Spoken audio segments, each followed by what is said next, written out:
Ebenezer. Sampai di sini Tuhan tolong kita.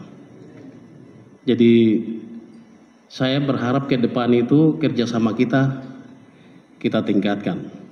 DPR RI perwakilan Papua Tengah, DPD RI perwakilan Papua Tengah, kalau bisa 3 bulan sekali atau 4 bulan sekali atau 5 bulan sekali kita diskusi tentang bagaimana percepatan pembangunan di Papua Tengah. Dan pemerintahan saya siap terbuka untuk hal itu. Mari kita sama-sama jalan.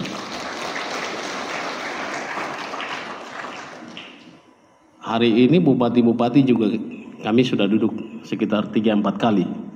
Diskusi tentang bagaimana, siapa buat apa supaya semua ini bisa jalan. Dan kalau saya lihat 1-2 hari kita pertemuan kita ini sementara jalan baik. Dan harapan saya ke depan bupati-bupati dengan kami semua tinggal Timika, Puncak Jaya dengan Puncak selesai, kita bisa kerjasama dengan baik, kolaborasi dengan baik ke depan. Yang lain-lain saya berharap ke depan pegawai negeri jangan ikut terlibat banyak di politik karena bisa korbankan dirimu sendiri. Barang ini berbahaya. Jalan lurus dan kerjakan apa yang Tuhan kasih. Tidak boleh menjadi pahlawan karena Anda juga bisa habis di tingkatan yang macam begini. Jadi ini hal-hal yang berbahaya. Jadi harapan saya pegawai negeri bisa netral ke depan, bermain politik, pegawai negeri bagaimana melayani masyarakat. Pendeta dan gembala dan pastor bisa juga melayani Tuhan di gereja. Dan hari ini kami sudah berkomitmen akan menjalankan otonomi khusus secara baik. Karena di Papua ini, contohnya hari ini Aceh dan kita itu otonomi khusus sama-sama. Tapi mereka bisa lantik di Aceh, kita tidak. Ini kan hal-hal yang masyarakat tidak mengerti banyak tentang otonomi khusus. Jadi ini ke depan kita akan sosialisasi secara masif. Dan kita supaya masyarakat tahu hak-hak mereka itu apa. Masyarakat juga mengerti tentang otonomi khusus itu karena selama ini masyarakat tidak baca otonomi khusus, tidak mengerti dan tolak otonomi khusus. Jadi ke depan kita kasih tahu sesungguhnya otonomi khusus hak-hak yang kamu bisa dapat itu ini sehingga pembangunan itu bisa jalan dengan baik ke depan. Jadi itu yang kita akan buat ke depan. Saya pikir itu saja. Saya tidak perlu banyak bicara. Kita lihat apa yang kita bisa buat ke depan. 5 tahun ini singkat. Tapi kita akan meletakkan fondasi yang kita sudah janji. Fondasi ini kita akan kita sudah janji. Bupati Nabir ada di sini kah? Salah satunya wakil. Iya. Saya setelah duduk kita akan lihat bagaimana 1-2 tahun ke depan kita melalui rumah sakit Nabire supaya barang ini clear. Iya. Tapi saya duduk dulu.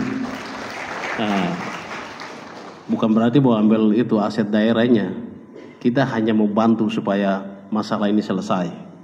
Karena masyarakat ini tidak mengerti.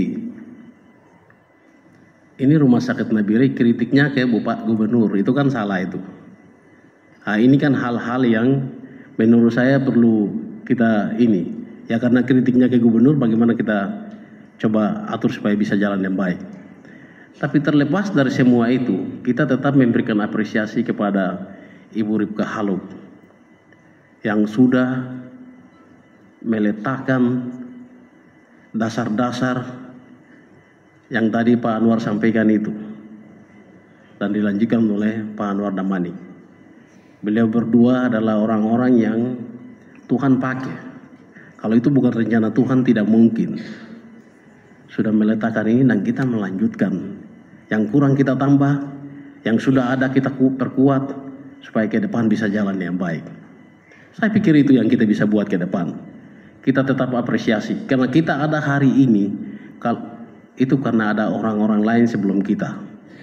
Jadi orang-orang lain sebelum kita itu ya itu. Ibu Ripka Haluk, perempuan Papua, dari gunung. Orang pertama yang jadi gubernur di Papua Tengah.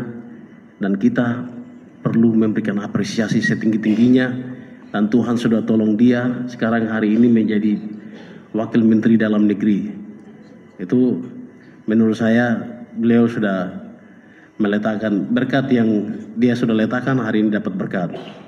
Nanti Pak Anwar juga Tuhan kasih berkat lagi, karena sudah kerja dengan bersusah payah untuk tolong ini. Dan juga kesempatan ini juga putra Mepago, Pak Natalis Pigai ada di sini. Orang Mepago pertama yang jadi menteri sepanjang negara ini ada. Ya. Jadi ada hal-hal yang kita bisa ini, seperti Pak Anwar bilang tadi. Papua Tengah ini punya Mepago. Jadi Saireri ada, tapi itu belum tentu semua full begitu. Jadi ada bagian-bagian yang kita harus lihat. Jadi kita harus tegas di sini. Jadi Mepago punya, itu Mepago punya, Saireri punya, itu Saireri punya, sehingga kita tidak ada kecemburuan sosial dan kita bisa bangun sesuai dan menjadi tuan di atas tanahnya sendiri. Itu yang kita harus buat. Ya. Jadi orang Mepago juga sudah siap.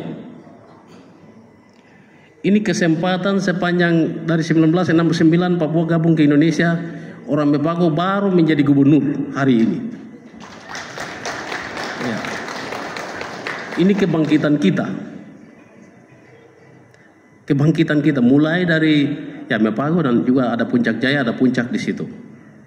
Provinsi Papua Tengah, maksud saya begitu. Jadi ini yang kita akan ini kan. Pak ISS juga ada, orang tua, terima kasih banyak sudah datang. Ya. Dan saya tidak sebutkan satu persatu, tapi saya hanya mau bangga saja bahwa hari ini Tuhan membuat sebuah sejarah bahwa kami ada di sini untuk melanjutkan apa yang orang lain sudah kerja. Kita terima kasih untuk Pak Anwar dengan Ibu Ripka. Kita apresiasi semua pekerjaan yang mereka sudah lakukan. Kita lupakan semua dinamika pilkada kemarin. Barang sudah selesai, barang sudah ada, Garuda sudah ada. Dan kita atur pelan-pelan ke depan. Bagaimana caranya supaya kita juga bisa jadi tuan di atas kita tanah sendiri. Itu. Nanti kita atur supaya jalan ini baik. Orang pendatang maupun orang asli, kita sama-sama membangun Papua Tengah. Jadi ini yang saya mau klarifikasi. Banyak lawan politik bermain luar biasa. Bikin aipa rasis, tidak suka orang pendatang dan segala macam. Apalagi itu. Jadi ini kan cara-cara yang tidak baik. Maka itu Tuhan tunjukkan sebuah kebenaran bahwa kebenaran tetap kebenaran, tidak bisa disalahkan dan tidak bisa ditipu.